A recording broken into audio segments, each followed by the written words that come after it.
川普也蛮好笑的，他先讲说这一切绝对不是事实，然后就说我要重处罚那个泄密的人。如果根本就不是事实，那就没有人泄密啊，那你要处罚谁？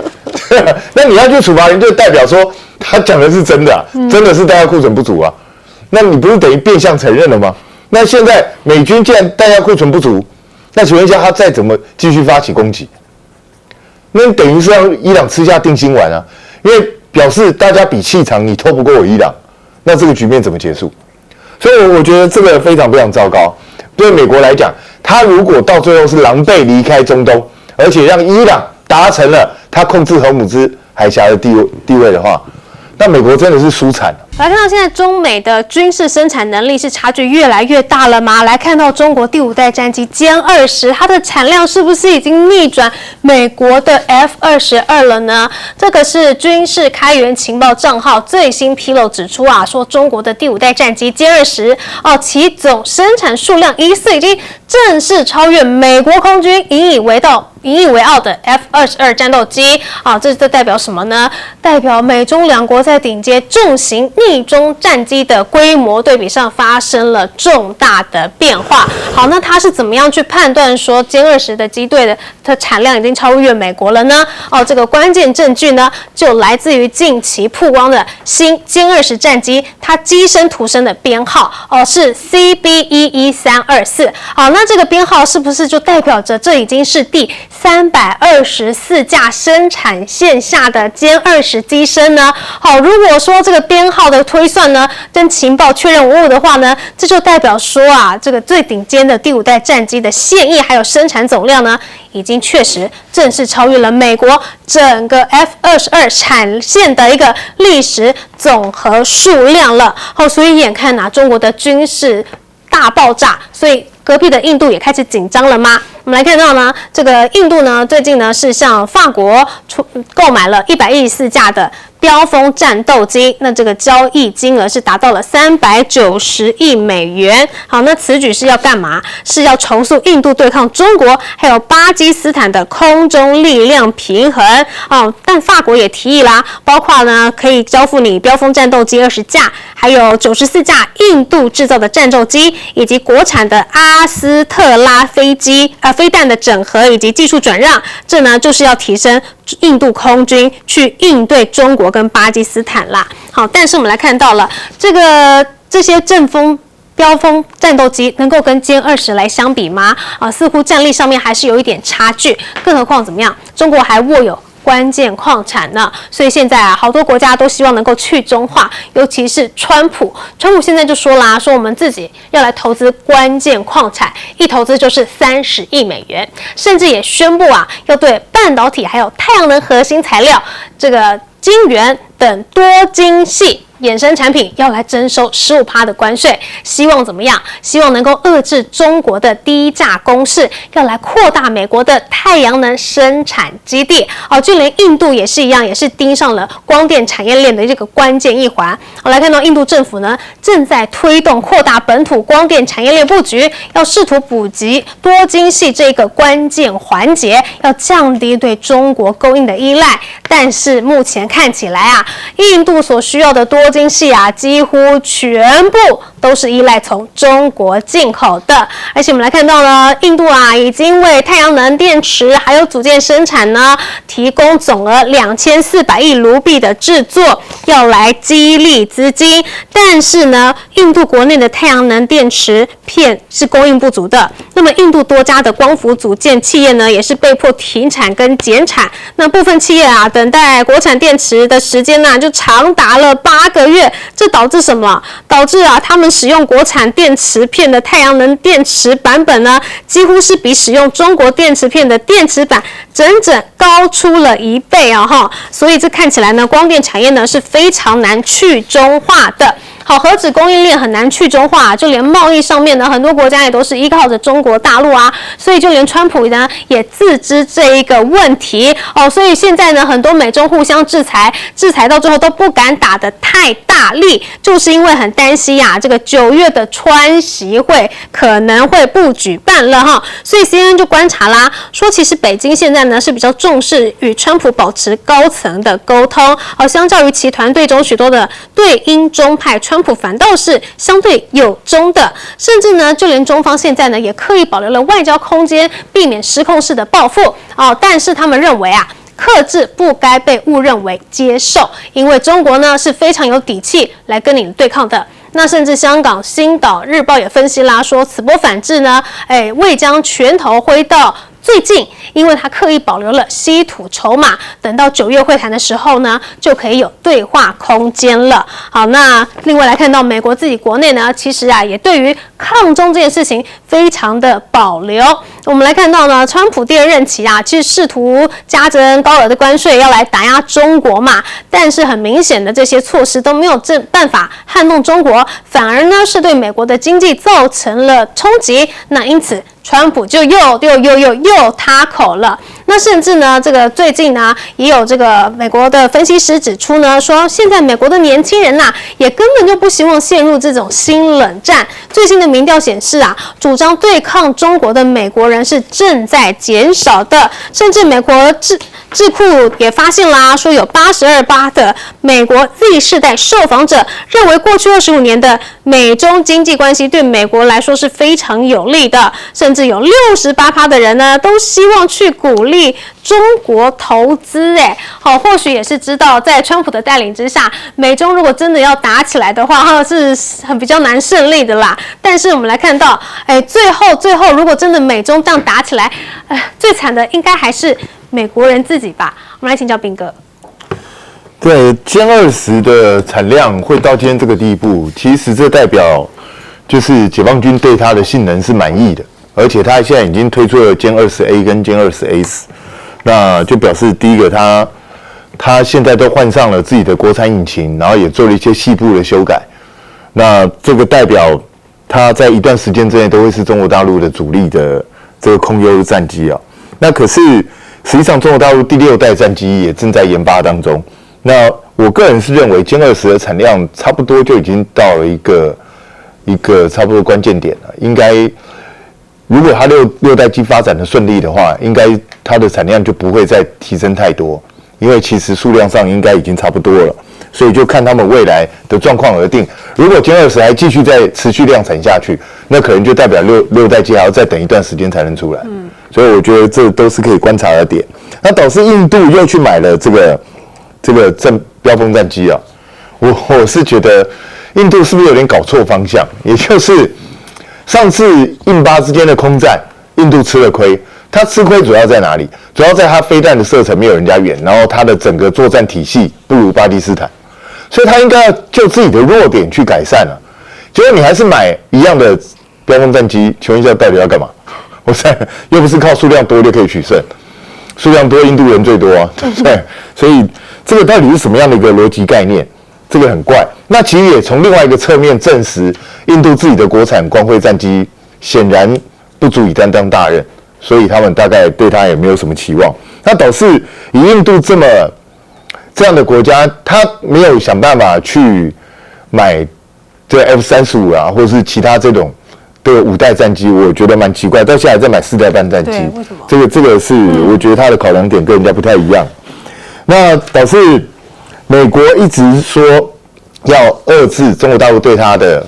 这个钳制。比如说，中国大陆稀土上面掌握的这些关键光电材料上面掌握的这些关键的优势，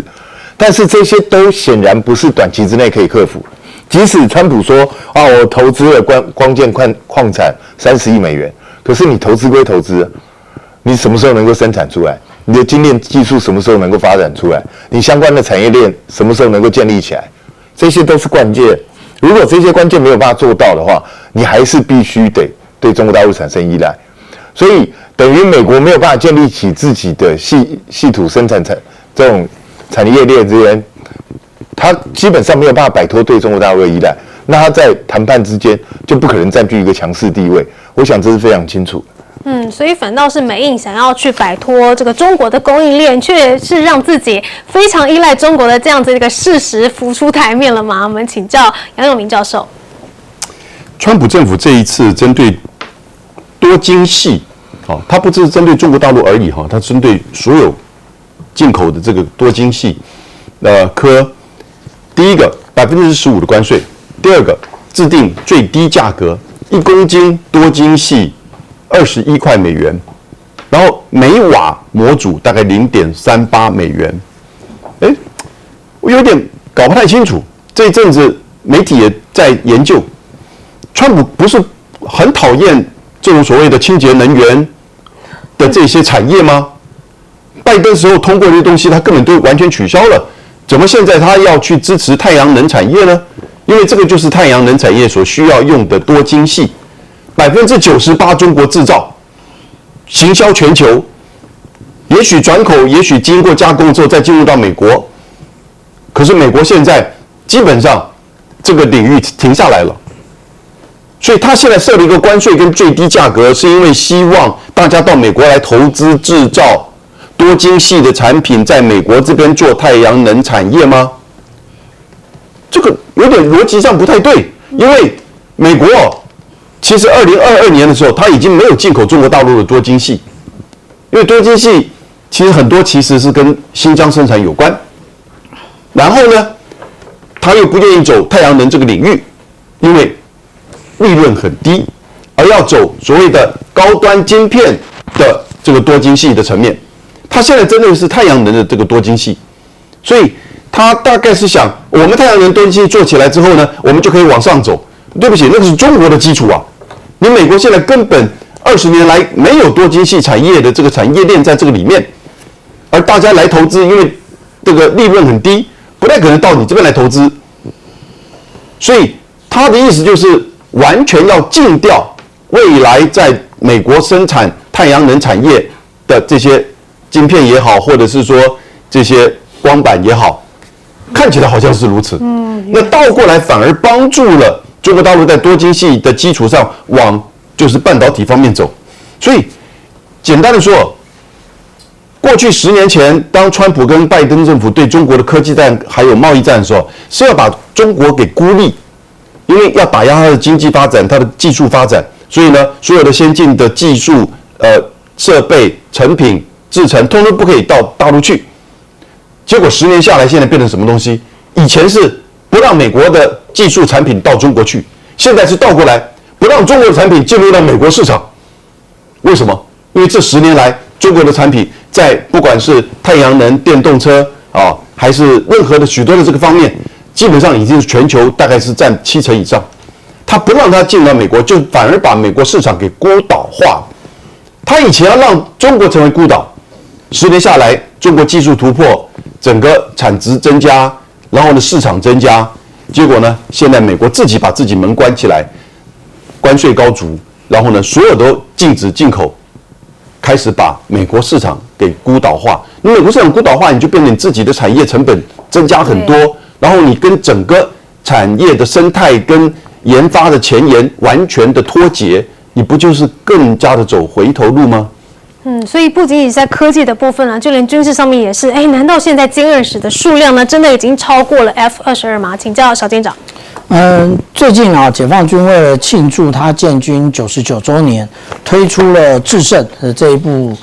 影片那这部影片是从去年的攻坚开始的。那攻坚呢，去年他有解释得非常清楚，什么是攻坚？攻坚就是把一连串的问号掰直成惊叹号，那个就叫攻坚。意思就是原来不确定的，现在要变得确定，那就是攻坚完成了，现在就是要制胜了。那制胜的部分呢，我们现在看到了有关于歼20的数量达到324架。那我们想一想，我们一天到晚在讲到我们台湾的空军，不但我们都可能只是勉强的4代半。那人家的歼20也已经是第5代了，而且它的数量也已经完全的超越台湾的总体数目。所以以前我们讲的是我们的值胜对岸的量，那现在我们不但值赢不了，量也赢不了。那这是一个血淋淋的事实那至于说歼20的问题那有关于那个美国是怎么看的？我们看这是在2022年的3月15日的时候，是在一个论坛里面的，我们看到这是印太印太司令部的空军司令，他那个时候怎么讲的？那其实我们援引的是中央社的看法，他在这边讲到说呢，其实他们是在东海遭遇的。那他在东海遭遇的时候，他们注意到了歼20操作的非常好，而且他们最重视的也就是解放军的击杀链的部分。那这个就是问题的重中之重，也就是我们讲到说歼20到底是怎么样发现他们在这个东海的F-35的呢？那这就是一个问题了。那台湾到现在为止，我们都说没有看过歼20，324架了，你都没看过，那是到底征收不到，还是真的没看到呢？那大家心里是有一把尺的。好，所以在硬实力上面的落后，这个已经是不争的事实了。我们休息一下，广告之后马上回来。好，一场中东战局反而是让美国有多少底气，现在都被看光光了。所以现在中东各国也决定要自立自强了吗？我们来看到呢，现在沙烏地阿拉伯、土耳其还有巴基斯坦呢，是共同签署了防御协议。好，这有点类似北约的集体防卫机制，也就是说呢，只要3国中有一国遭受到攻击的话呢，就视同这3国共同遭袭，那么其余成员呢就会来参战。那法新社呢就引述了专家的话，认为这个华盛顿这3个盟友的动向呢，不仅是向德黑兰发出了信号，同时也是向美国发出信号，因为美国呢，你已经被视为一个不可靠的合作伙伴了，所以大家呢只好自立自强了。尤其是在美伊战后呢，反倒是让伊朗看到了一个千载难逢的机会，那就是荷姆兹海峡竟然这么好赚所以现在呢，伊朗跟阿曼的签署细节也曝光了根据协议呢，美国和以色列的船舶是禁止通过荷姆兹海峡的。那么其他曾经损害伊朗的国家呢，也要支付赔偿金。你在支付赔偿金之前呢，是不得通行的。那《华尔街日报》就报道啦，说这个伊朗官员呢跟阿曼在谈判协议的时候呢，是坚持禁止美国海军军舰通过荷姆兹海峡借此呢也限制了美国在波斯湾已经长达数十年的军事存在。所以你说这美国不是自曝其短吗？所以现在美军的高层也是在狂劝川普说什么呢？有2名消息人士就透露啦，说美国的军方领导人不断的向川普提出警告，说美军的防御武器库存，包括了爱国者防御系统呢，正在急剧减少，甚至呢，战斧巡弋飞弹呢，也已经消耗近半的库存了。已经打了5个月，我们的库存都要没了所以呢，现在 CNN 也报道说，美军的最高将领呢，也私下要寻找一个退场机制这个是美国参谋首长联席会议主席凯恩上将。他过去几周呢，私下向川普的高层顾问明确表示说，美国有必要寻找结束战事的一个下台阶避免这个军事行动持续升级，最后会造成怎么样难以控制的后果。好，那认为说，现在已经要下台阶的情况的不只是凯恩一个人还有谁呢？还有这个知情人士就透露啦，说凯恩他已经跟这个 CIA 的情报局长这个雷克里夫，甚至是卢比欧以及范斯等重要的内阁官员一起来讨论冲突升高的军事选项，以及寻找退场途径的可能性。好，但是要怎么样退场呢？大概就是川普他不要面子的时候才能退场吧。但是底下的军人已经受不了了。我们来看到美军的这个网络战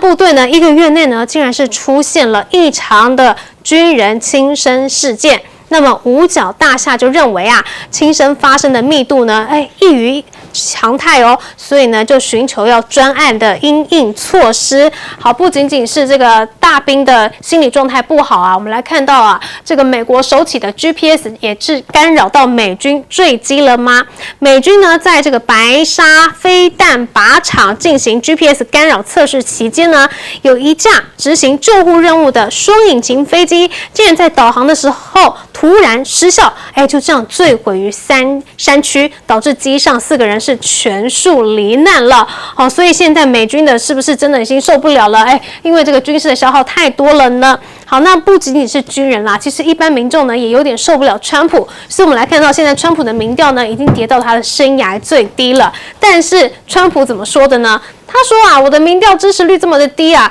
都是因为假新闻、假媒体捏造的，而且还说选民不是对我生气啊，是对共和党人生气。好，但是你的民调支持率确实就是跌到32%啦，又不是共和党的支持率，是川普的支持率。你当大家看不懂题目吗？好，甚至呢，有高达69%的受访者都认为啊，现在的问题就是出在经济太差了，经济状况不佳。尤其许多人提到啊，我们要活下去的日常必需品啊，像是汽车的油价啊，还有食品啊，都是他们主要的压力来源。所以现在川普还要继续自欺欺人吗？会不会把美国带向另外一个绝境呢？我们先来请教彬哥。对，沙烏地阿拉伯、土耳其跟巴基斯坦会成立这样的一个共同防御协议，这真的就是象征着美国在中东的势力快速减弱。因为你想想看，土耳其是北约的一员，那他还需要去跟别人签这个东西吗？这不是很怪吗？然后这个沙烏地阿拉伯是美国在中东最重要的盟友，实际上巴基斯坦过去跟美国的关系也挺不错，不然他怎么买得到 F-16？所以这3个国家居然会去另外签一个共同防御机制，那就诡异了。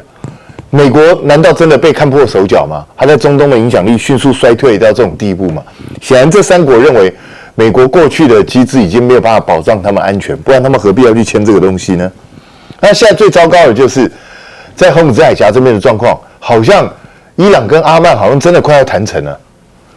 如果真的被伊朗跟阿曼谈成以后，都由他们来负责收这些过路费，然后还把以色列跟美国的船只排除在外，那这一仗，美国的地位还存在吗？美国以后还能叫世界霸主吗？美国以后怎么进中东？所以我觉得，虽然看起来伊朗跟阿曼好像要积极朝这个方向走，可是我想美国绝对不会做事这种情况发生的了，因为只要这个东西真的一谈成，那美国在全世界的地位就迅速消亡了。美国不会容许这件事情发生，他一定会全力阻挠。可是问题是，美国现在拿什么东西去全力阻挠？也就是他的弹药库存的不足是事实啊。那实际上川普也蛮好笑的，他先讲说这一切绝对不是事实，然后就说我要重处罚那个泄密的人。如果根本就不是事实，那就没有人泄密啊。那你要处罚谁？那你要去处罚人，就代表说他讲的是真的啊，真的是弹药库存不足啊。那你不是等于变相承认了吗？那现在美军既然弹药库存不足，那请问一下，他再怎么继续发起攻击？那等于是让伊朗吃下定心丸啊，因为表示大家比气长，你拖不过我伊朗，那这个局面怎么结束？所以我觉得这个非常非常糟糕。对美国来讲，他如果到最后是狼狈离开中东，而且让伊朗达成了他控制荷姆兹海峡的地位的话，那美国真的是输惨了。这大概是2战以后美国最大的一场失败。我觉得这个是非常糟糕，会足以动摇美国在全世界的地位。那至于说 GPS 干扰会坠机，会觉得很奇怪。当时又不是晚上，你就算 GPS 不灵，你上面有驾驶员啊，你没有办法靠自己主动驾驶嘛？那2战以前的飞机怎么降落？对啊，所以他这个我觉得恐怕有另外的原因哦。那导致川普会自欺欺人，会不相信民调，他不是一直都是这种人吗？有什么好意外？所以我相信他未来会继续沉迷于自吹自擂这一方，这一点川普绝对不会改变的。好，但是中东各国都已经看破美国的手脚了，自己来签这个共同防御协议了吗？我们来请教杨教授。我们前面讲到中美竞争，美国如果出手要去打压中国，反而让中国川建国拜振华，结果呢，技术突破，现在跟美国做产业实力的这种全面的竞争。但是呢，川普再一次的回来之后呢，他又搞一个全球对等关税，那其实基本上就是要减少大家跟你的贸易关系。还好美国的最高法院把他给拦下来了。现在川普打伊朗，那真的是把美国的霸权进入到了一个叫做赫姆兹时刻，也就是比喻在1956年英国去打苏伊士运河的时候呢，正式的终结100多年英国的海上霸权，因为他做不到。美国现在做不到，而且他输了2次，一次是从2月28号到4月7号停火，那一段时间38天，美国没有成功，而且输了，在整个海湾地区的美国的基地都被炸，打不下去。结果你6月17号到瑞士去谈判，你就谈出个东西出来就好了嘛。7月7号他还是不甘愿，因为他看到后门兹海峡还是会被伊朗掌控，伊朗可能还是会变成一个正常国家，然后呢会影响到美国的中东地缘的秩序，所以呢他又再打。你看这次打3个礼拜不到1个月，他又输了1次。川普现在眼前的困境不只是没有弹药，整个中东国家现在已经不理你，为什么？赫姆兹海峡我要通行啊，因为我们油出不去，天然气出不去，什么都进不来，钱也进不来，所以这3个叫麦加协议，沙烏地阿拉伯、巴基斯坦跟土耳其什么意思？他当然也是对伊朗表态，不过伊朗一直到目前为止都对他们很客气啊，只是打美军基地，没有打他们的海水淡化啊，或者是能源设施。他是对美国做3种表态：第一个，你的安全保障不再安全了；第二个，你的军事联盟啊，将来可能不会再依靠你了；第三个，你再不让我停火，你再不停火，让赫姆兹海峡能够通行的话，我会跟你叛离了。所以内外的压力，川普现在只好让阿曼去谈。那这个谈，伊朗不需要派任何的舰队或者是什么样的部署什么的飞弹在赫姆兹海峡附近，它的地理位置就已经决定它可以控制赫姆兹海峡，只不过是战前他没有这么做，战后根本就是美国把它逼上来送给他的。所以基本上赫姆兹海峡的这个掌控，接下来我觉得到美国选举之后，美国人还是会回来，因为他不甘愿，他不愿意伊朗继续的真的掌控，也不愿意伊朗真的发展核武，也不愿意这些海湾国家叛离他而去。所以我觉得川普后面还会再出招，只不过是眼前的问题要解决，然后呢，眼前的经济以及选举的压力要过。我觉得伊朗的问题不会就是说这个伊朗阿曼的协议一签就没事儿，不可能的。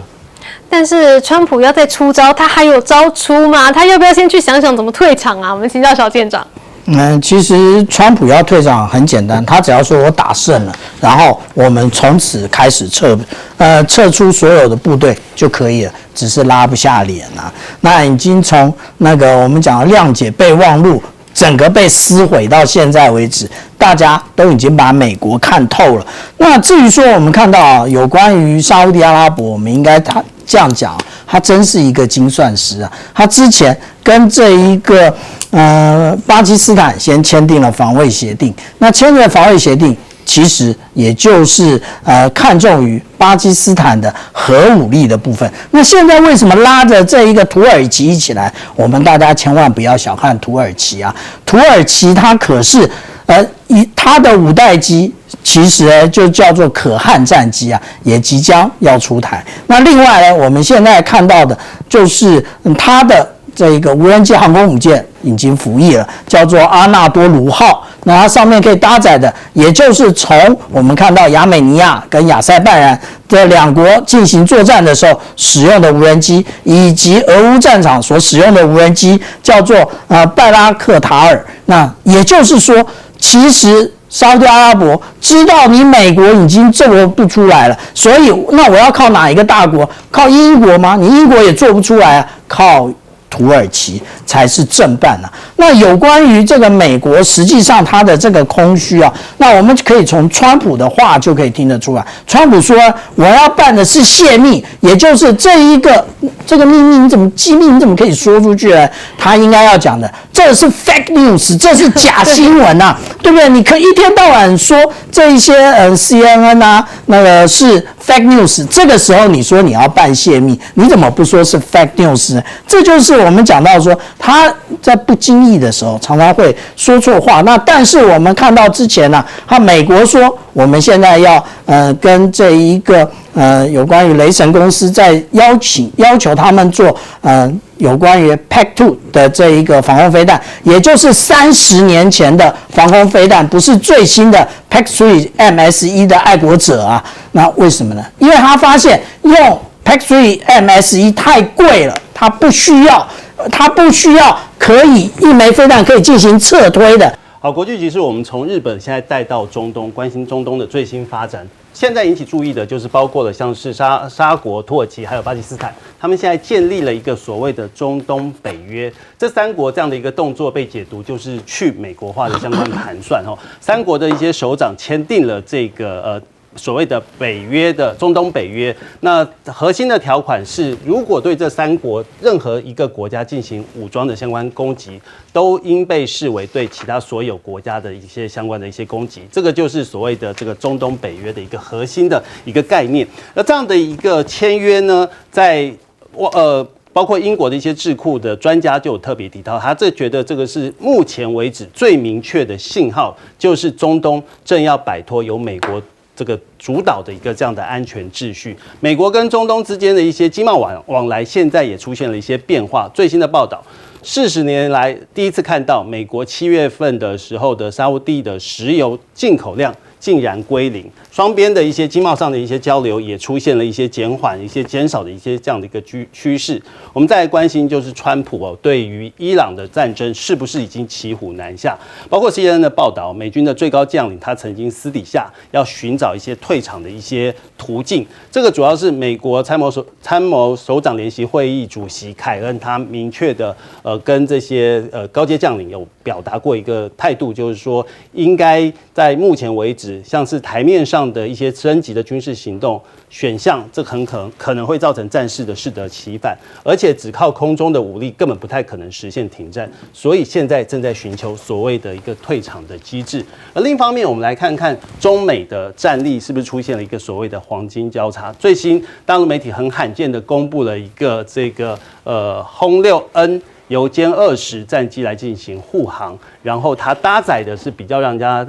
引起注意的，就是惊雷1这个导弹，然后它的一些长程，因为包括它的射程，再加上6爷它可以飞得非常的远，再加了这个所谓的空中加油的这个探头，威胁可以直达美国本土，这引起大家非常非常的注意，就是这个轰6。搭配了惊雷1，然后再由这个歼20来进行护航，这一个完整的一个战略的一个部署，是引起美国很大的一个重视。大陆方面也特地公布了这样的一个影片，也引起注意，是不是中美之间又要进行相关的一些竞争？另一方面呢，则是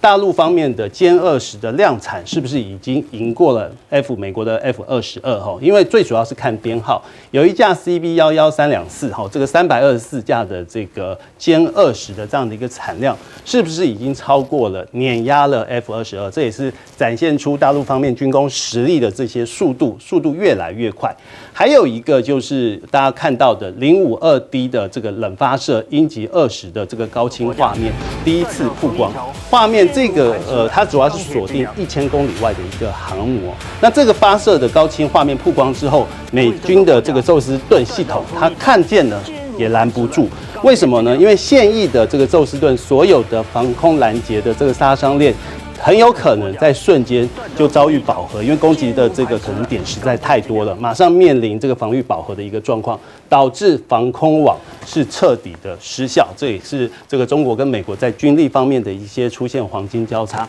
当然，另外一个关注的就是9月份的一个川习会，目前两国正在进行这个很多的一个制裁战，会不会担心就是川习会不就因此而不碰面？专家学者提出了一些这个相关的一些观察，是说应该是不至于会取消，不过相关的议程讨论的一些点可能会缩小。这整个这个川习会两国都不愿意让它破局，只是讨论的一些议题可能会缩小。另一方面，在《金融时报》我们可以看到，在美国主张对抗中国的人是不是越来越少？这主要是根据一些客观的民调数字。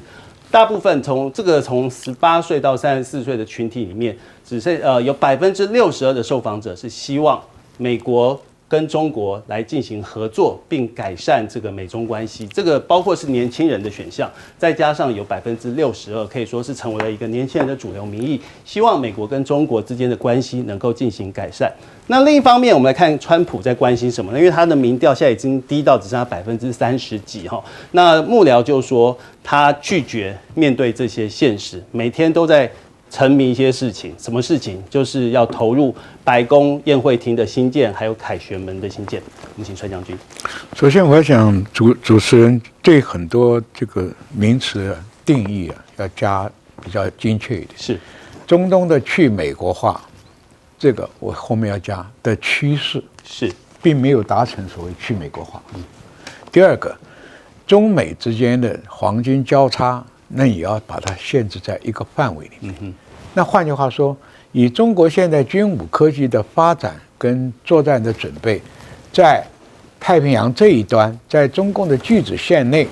那实时交叉。美国没有能力到这边，但是不代表中国有侵犯到美国的黄金交叉的实力。这个还没到位，没到，因为很多片段的武器的超越，不代表整体的一个战力。是。第二个，我很重视的就是说，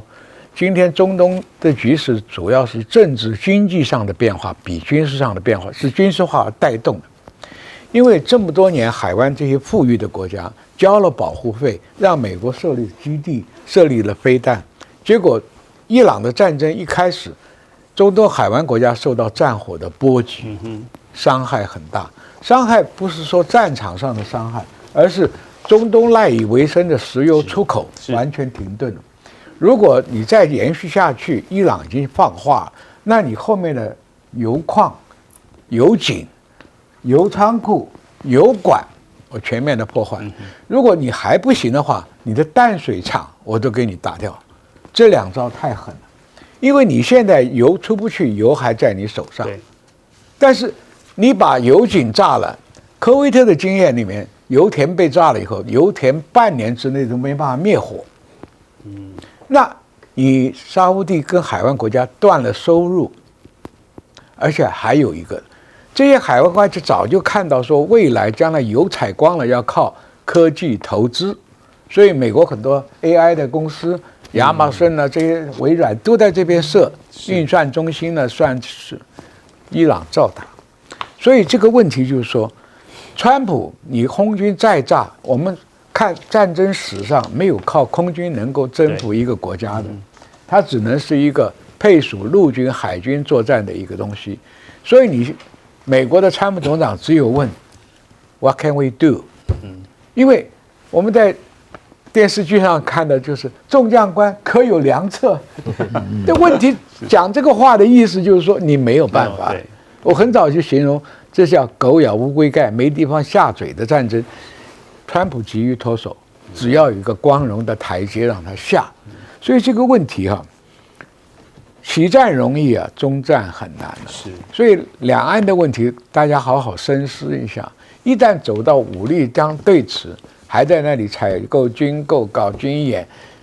你付出了生命财产的代价，还是得不到你想要的。今天的两岸的局势，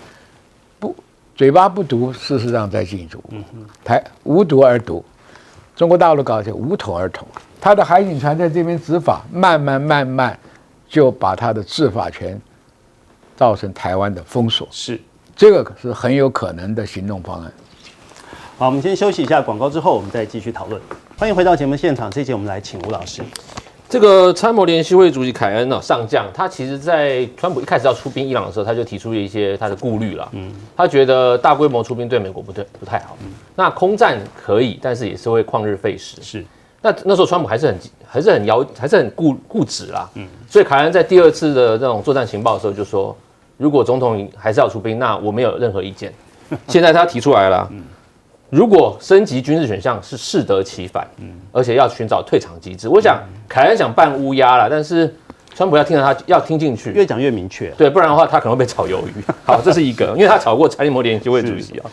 川普这个接下来川习会有学者认为说不至于取消，可能范围缩小，我们还不要预测啦。但是坦白讲，我们可以看最近的一些小小的一些动作，我们可以看得出来。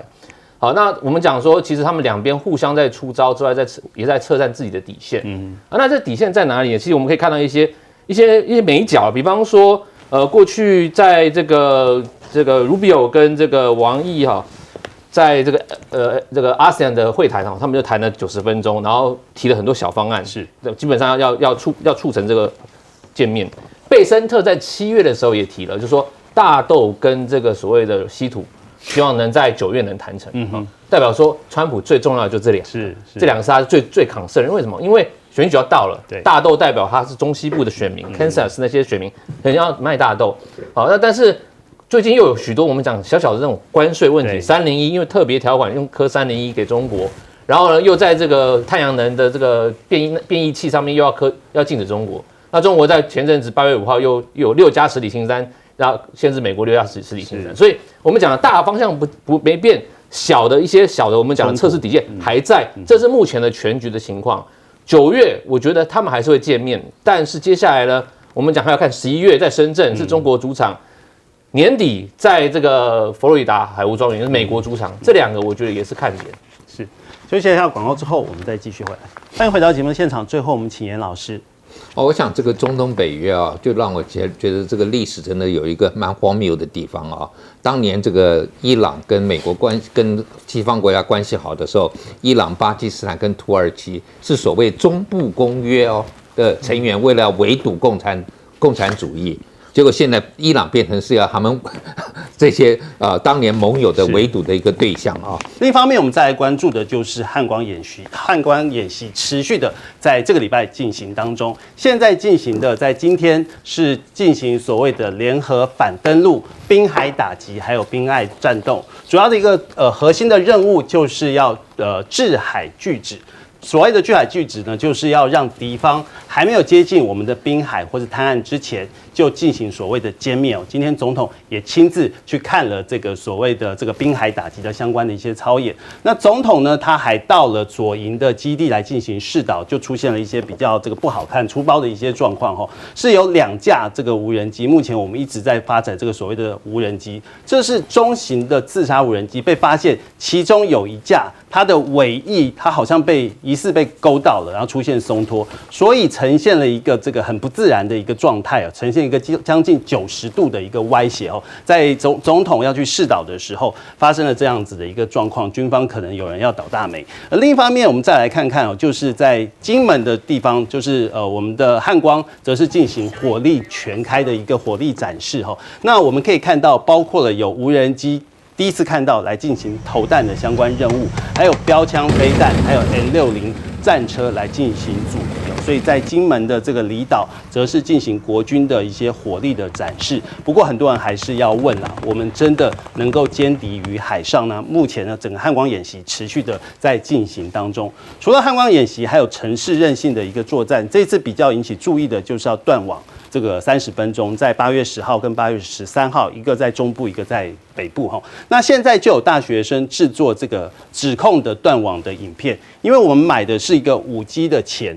可是却只能用2G， 没有断网，他们说是降速这是民党政府告诉我们的。那相关的一些指控认为呢，真正的韧性主要是在发生网络中断之后。要马上系统能够接手，救援指挥不会中断，这才是韧性，而不是你要让它断网30分钟，让民众去体会这个没有网络的一个生活，这有点这个本末倒置另一方面，因为刚好台风来了就是白海豚台风，现在也引发了两岸台海主导权到底谁说了算就按照这个我们的陆委会这边提出了一个指控，还是因为大陆那边有中国的海事局有公告，受到白海豚台风的影响，行经台湾海峡南口北上的船舶要进行交通上的一些管制。那陆委会马上做出了回应跟反击他是说请北京顾好自己的灾情，不用越俎代庖两岸之间到底针对台湾海峡有一些这个控制权，有提出相关的一些回应。那就有这个时候，澎湖的渔民就直击到有四艘的中国海警船出现，因为台风来了，可能是有一些要这个避台的这样子的一个因应作为。那日本的巡逻舰也来了。那为什么会引起注意？是这个在澎湖西边40海里处有发现4艘中国海警船由北往南来列队航行，被渔民发现。那当天的晚上，日本的保安厅的这个巡逻舰，它因为要避台风所以它进到了台海。可是中国海警船是紧跟在后，可以看到针对所谓的这个执法权，在大陆方面的一个海警可以说是控制力道是相当的严密。另一方面，我们再来看日本方面是不是又在秀肌肉？哈，这秀肌肉的主要是针对战斧飞弹，他们成功的发射了一个战斧飞弹的一个画面。那整个射程是涵盖了中国的海岸线，这是在7月29号的这个试射，有这个超过2000公里的美国战斧飞弹第一次在日本的海上自卫队的这个船上来进行发射，而且目标的打击是涵盖了整个中国的这个海岸线，所以日本方面秀肌肉的这样子一个挑衅的程度，可以说是并没有受到任何的一些限制，还是持续的在进行当中。而另一方面呢，日本跟美国呢，还是针对所谓的驻日的美军的经费的分担来进行相关的一些协商。现在想要考虑的就是要把这个损失控制在最小程度的所谓的抗损性来进行列入所需的费用，来进行后续的一些考量。那我们再来看看日本方面的自卫队的一些相关的一些经费现在编列8.9兆已经创新高，那日方是说最后可能会到10兆这个金额是不断的进行累积，而且这个不断的进行成长。还有就是可以看到8月15号就是二战日本投降日这一天，日本的高市早苗到底会不会去靖国神社来进行参拜到现在按照日本官房长官的说法，将由这个高市来自己做决定，没有做出一个明确的一个回复。我们请帅将军。讲起汉芯呢，我非常感慨。汉光，我是始作俑者。是，早在我在上校的时候，就被陆总部征召去搞汉芯，后面第二个去搞汉光。是，那个时候因为宋庆龄当副总司令，作战署长是胡福球，作战组长是童兆阳。那个是我们在金门的伙伴，所以那个时候被召回总部，我就由我自己亲笔写一个叫做出动训令。出动训令就是这个演习的大纲跟三军的任务，然后后来我调到统裁部当整个指裁的事情。那个时候演习的目的，汉芯演习的目的是展示中国可以用非正规登陆2栖作战，因为美国人不承认中国大陆有武统台湾的能力，他那个时候陆战队只有1个半师，登陆艇很少，是，所以我们说中国大陆可以用机帆船、渔船来登陆。不信，我们拍一部片子，那次演习比汉光还要大。我们动员了几百条渔船，跟很多胶州、法州来演练，4个师的兵力参加，算是很大的兵。是。后来我就搞汉光，汉光就是检讨自己的固安作战计划是不是可行。汉光1号、汉光跟汉光1号，我等于搞了3次这种层级的演习。后来我就跟总司令报告，演习的参数、演习的心得、演习的短板都知道了，不要再搞汉光3号、2号了。因为你下面要做的就是怎么样，建军上要买什么武器，军队的调度指挥上有什么缺陷，是运输能力、后勤能力有什么短板，就应该做弥补的措施。结果那个时候的总司令只要为了派给李登辉，就把汉光演习就变成戏剧性的演习了，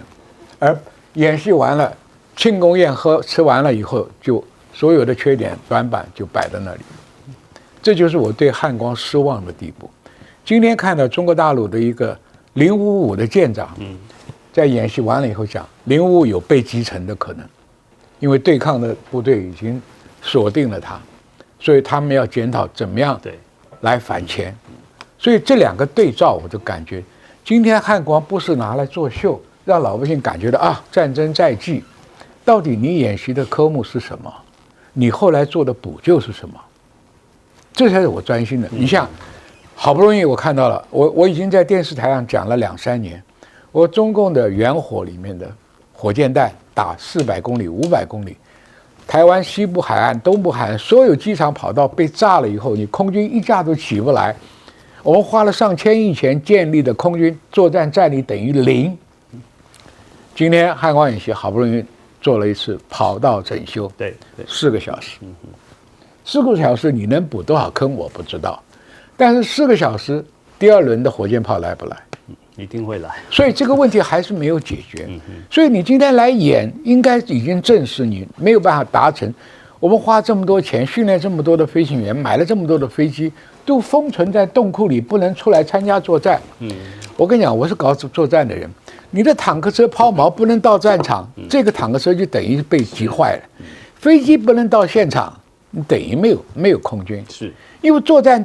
只有很多叫 critical moment，就是最紧急的时候，主决战的时候，这些三军的兵力不能够统一运用，这个仗是一定败。所以这个问题我们在电视上已经讲了很多次。我请问，今天的空军怎么样能够起来？空军起不来，我们海军如何生存？对方的反舰飞弹的鹰击型号已经6、7种了，打2000公里了，他不需要船上打，他在路上打就把我们港口里的船打掉。所以这些问题就不是你今天摆几个演习所能解决的。你要检讨你的建军思想、军购的项目，跟自己努力的土法炼钢。我讲土法炼钢，你看看俄乌战场上，为了防止无人机的袭击，每一个战车上面都装了尼龙网，就希望把这个东西弹开，或者是离开这个爆炸点，远离一下坦克车。我们演习之后有一个坦克车这样做吗？虽然是土法炼钢，但是问题人家在俄乌战场实际证明它有效嘛，要不然他为什么都装呢？所以你今天花高价钱买的军购也没看到我们有效的项目，这种低廉的可以做的你也不做，那我不知道你在做什么。还有一个讲韧性，请你把韧性定义出来。那个大学生讲得很好啊，你电网断了，后面就有备援系统啊。你今天城市的韧性，你的冰箱能撑几天？你的全联能供我们几天的菜吃饭？是，对不对？那后勤运输的韧性在哪里？水电的运性、天然气的运性、停电的韧性，你都没有看到。你难道说我们房子上面要加盖吗？你有做防空洞吗？是，你有做坑道吗？你都没有做，就是口头卖一本书，那跟义和团的那个符一样，刀枪不入，水火不进，行吗？我觉得帅阳军语重心长了，针对这个汉光演习变成一场秀，大家都在看。我们请郭老师，那个陆委会说，中共假借台风白海豚，宣布对台湾海峡管制南口北上的船舶管制。对，然后呢，他说陆委会说已经呢违反联合国海洋法公约等国际规范，中共有关部门无理出报了声明，是对国际秩序的规范的无知好，我们来看国际规范跟联合国海洋公约。导播这个图这图是什么？这个图是今年5月底日本跟菲律宾在划界划界。那大家可以看得很清楚日本从八重山它最南边的岛屿往下经济海域往下划这个200海里。然后菲律宾从它的这个巴丹群岛往上划200海里。对。那基本上这两个岛它直线距离没有超过400。所以他们的经济海域一定会交错，会重叠。好，联合国海洋法公约规定，200海里是经济海域，经济海域交错的地方，就是我们看导播这个黄色的地方，黄色的地方有含到台湾那我们就不用管台湾岛我们的领海基线我们的经济海域也被划进去了。好，那经济海域被划进去，那国际海洋法公约规范什么？里面的东西你要来谈对不对？依照国际海洋法公约，经济海域如果交叠的时候，大概是以中线为原则。中线为原则就是刚才那个交叠的地方，你要画一条中线，然后两边会依照这个中线来来进行海洋那个经济海域的一些规范。比方说渔业问题，比方说底下的大陆礁层大陆棚的开采问题，比方说科学，我们在上面进行海洋科学探测，这些都是要谈的。是，请问我们有被带去谈吗？没有啊。那你陆委会在讲，请遵照国际海洋法公约的是什么？我们这都没有遵照国际海洋法公约啦。如果这出问题，日菲有说我们的签约不会影响到台湾的权益，不对，影响根本没有被纳入啊。我们被纳入没有被讨论到就影响了，这基本上我们的权益都被影响。所以如果你要一体适用，你要说中国大陆不遵守国际海洋法公约。日本、菲律宾也没有遵守，这个我们在上国际法，我同学都知道这个东西啊。是，那如果你这个东西你没有去处理，那你跟中国大陆讲说好，国际海洋法公约，我要再讲的就是基本上哈，过去我们的两岸的急难救助非常的，在马总统时代，渔业急难救助非常的好。那比方说有什么任何的那个渔民掉到水里面去，那我们会有什么互助功能？然后我们会在这个所谓禁制水域把这个救到的船员互相交换。但是在2024年那一次的金厦撞船事件，我觉得这禁制海域已经消失了。两岸已经没有这种功能了。两岸的非常紧张敌对问题，我觉得啦，接下来这是一个冲突螺旋了。是，我们请严老师。我想就吴老师刚刚讲的台湾是一个四周围都是海洋的国家，那应该对海洋的这个法的概念是最清楚才对因为我们要保障我们的权益。可是从菲律宾、日本那一次达成协定，不把我们纳入，我觉得这个就已经是一个我们而且还没有讲话，我觉得这个是一个很糟糕的状况。所以如果在这个议题上你没有发言，你在其他的议题发言，就显得你完全是在状况外了我觉得这个是一个很严重的问题。那如果今天我们担心对岸的威胁所以做了很多的演习，我觉得这也是对的。那我过去也很反对，就是我们那个演习从来没有就是比如说我们的演习不是只是这种我讲的是这种通告，说下午1点半到2点之间有一个演习，然后大家不要出门这个我觉得那个非常无聊。为什么？因为大家就躲在餐厅里头吃东西或者睡午觉什么就不出去一下。我是想知道，包括现在也是一样，你要把我万一真有状况，你要真的是由里长还是由谁来带领我们这些住户往哪里避怎么走，这个路线要至少这些都要做一次。我觉得要做一次全民的，而不是特定一个小小的给电视拍就可以了。我觉得全民要有这个意识，可是我们从来也不敢，因为我也问过，说为什么我们不做全民的这种演习？他们说哇，真的演习，等下万一老百姓以为真的战争来了，就慌乱了，更麻烦。那当然我们要有这种备战的意识。你今天大家就知道这个是演习，我觉得是好事那不光只是刚刚蔡先生讲的，就是只是火力的展现这些，我觉得现在包括你今天无人机的状况，你到底能不能够对付对岸的？我觉得我们这些尝试这些都要够那除了这个之外，老百姓的这个就是民防的新防也要够。可是对不起，我看的今天这个所有沈波养稿的这些东西，大概都是在作秀把年轻人觉得说，好像在野外打东西，就觉得这样就可以击败敌人了。打 BB 弹，打 BB 弹，还有一些真的，我的学生会认为说，我这电脑一按，他们的飞弹就会回去了那这样子的状况完全没有那种临近感的。这种演习我觉得不用，我觉得我们真的应该要做一个比较实际的演习。那讲到实际的日本现在做的一个动作，去让中国大陆觉得说，我还没找你麻烦，你好像就准备要认为我一直会对你采取任何的行动。对不起我还是要讲一次，从2次大战到现在结束之后，当然日本是一个和平主义的国家，没有在进行，但中国大陆同样的你如果看真正打仗的是美国，是你日本的盟友，今天会把你日本带到战争的是美国，所以你应该去想这个问题，就是日本怎么样避免被美国扯入一个战争，而不是天天想着要备战，要准备跟中国打仗。那我觉得这个是日本一个谬思，就认为过去是美国保护伞没有错，但是现在你看美国的这种行为，很可能随时会把你扯入战争的。